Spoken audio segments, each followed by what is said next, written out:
and this is going up to Dry Wolf. So right now, got another bridge. So we'll have to assess it. I'll do this video to kind of show what's going on. So Ted's gonna walk and he'll jump up and down on it, but you can see it's gonna live, but oh man, right there.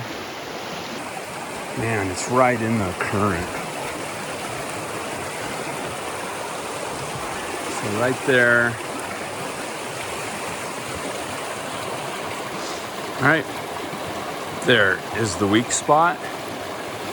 And then over here, where you see it lifted, that's sort of, that top thing is holding it. So yeah, we'll have to take a look here. So we just moved a bunch of rock, trying to divert the stream a little bit so we've got more clear water on the other side. Right now it's June 19th and the water, it's rolling. So down here,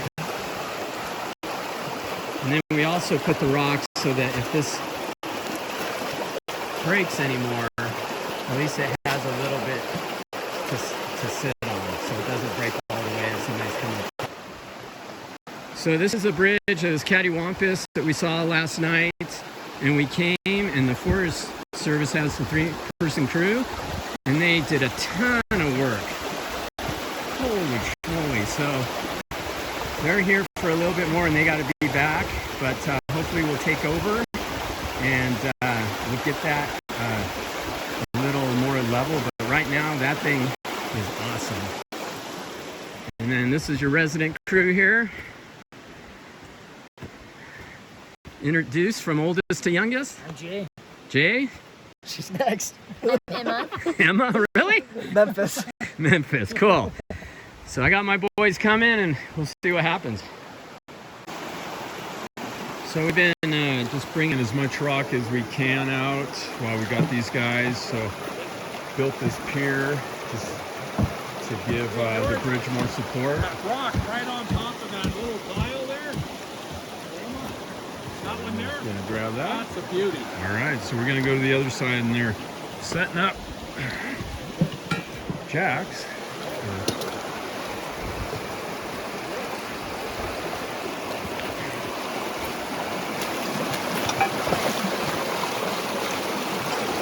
So right now, we've got 2 bottom jacks.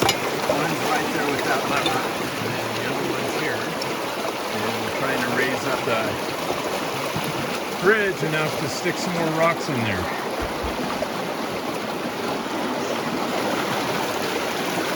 And you can see the water's just rolling. This is just perfect time to do it. We got up in there enough, we might go another inch or 2 and wedge more rocks in. We'll throw some more rocks in from the other side. We got the major part of the break supported with 2 pieces of angle iron welded together, bridging it, temporary straps so that thing wouldn't fall down when we were working on it. We don't want to lift that so high that we get it too cattywampus the other way. But you can see all of us, yesterday we stacked rocks on this side, and then the Forest Service crew stacked some more and hunted more and got us enough gym stock to get us by. We had a log and a wedge on this, or a stump, jacking from it. But yeah, we'll shoot for 2 more inches, pound in the rocks, pull the jack. All right, we're gonna release the jack and try to fill in underneath it best we can, see how much we lose. We didn't lose nothing. So we'll put some more rocks under there. That'll be that. And this is why we brought Ole, the engineer. Fabricated all this cool stuff and came up with it all by himself. He's so damn smart. Good job, Ole.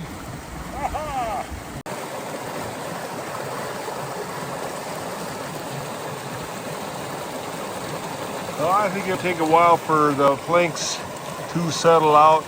We tried to drive the spikes in with the 2-pound sledge, not enough. But I think gravity and motorcycles going over, horses, whoever comes over, is going to do us just a fine job.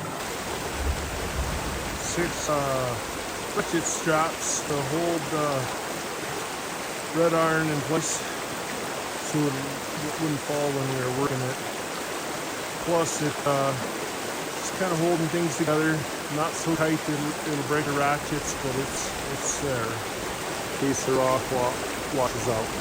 Ratchet straps and iron and parts sponsored by Sea Sports Center and labor supplied by Great Falls Trail Riders Association. Thanks all. Man, with that prelim work from the Forest Trails crew, thank you so much.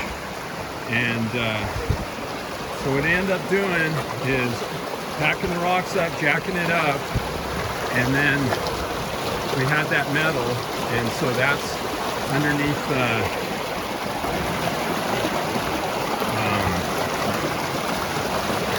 timber, and you can see it's put together now. And those straps came courtesy of my friend Stu Cassidy, who owns Yamaha. He's a huge supporter of off-road vehicles. So we got those from him, the metal from Ole's metal pile, and oh yeah, I think this is going to live for a long time.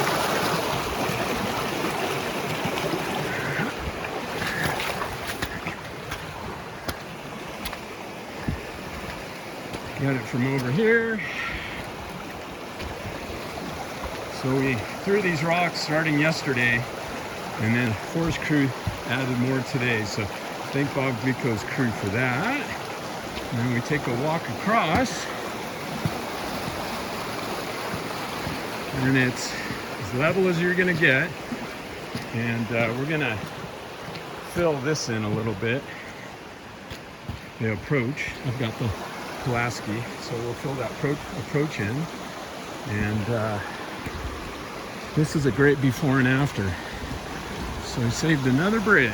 And once again, in conjunction with the U.S. Forest Service, we're sort of the mercenaries. And we got in quick. Now thunder boomers are starting, but luckily we're only about a mile from the trailhead. But this is just brings me joy all the time. So we cut this wider, took the branches out, and then also we're just leaving right now because it's raining. But luckily we only have a couple miles back to the trailhead, and we fixed that approach also. So the bridge, she's not akimbo. So this is just right down from the junction of Silver Gulch and Dry Wolf, and just has these rocky outcroppings, especially in this section. I'm going to take a look and see, hopefully make a clean line through here.